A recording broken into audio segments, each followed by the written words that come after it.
Tanto l'avanzata di Paoli se ne va centralmente, appoggio a Spinosa e questo l'asse sinistro del Treviso, il tocco di Torromino, bene ancora per Spinosa, il cross sul secondo palo, l'uscita di Menegatti in anticipo, attenzione il colpo di testa a rete, c'è il gol, il Treviso è in vantaggio 1-0 in Treviso a sorpresa Perna. con un gol perché c'è stato l'errore da parte di Menegatti e dunque ha segnato Perna il gol del vantaggio.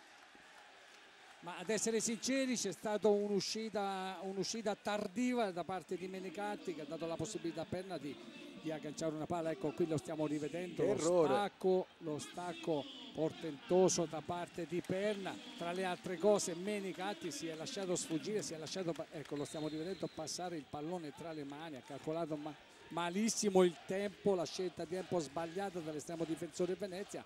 Ebbene ha fatto Perna a credere a questo cross, ha impattato molto bene.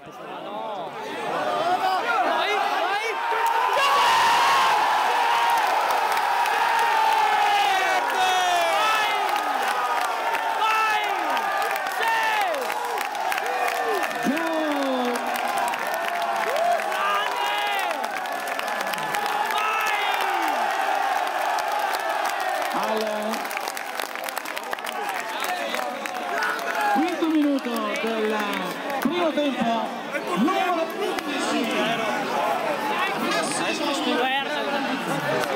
Treviso 1, Venezia 0.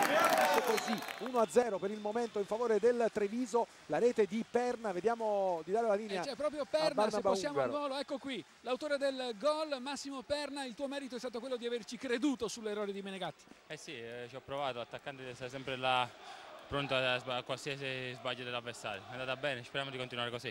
Un Treviso che sta tenendo benissimo il campo, forse anche al di sopra delle aspettative, possiamo dire, o no? No, vabbè, noi facciamo il nostro gioco, anzi magari qualche occasione la potevamo buttarla dentro, però aspettiamo il secondo tempo.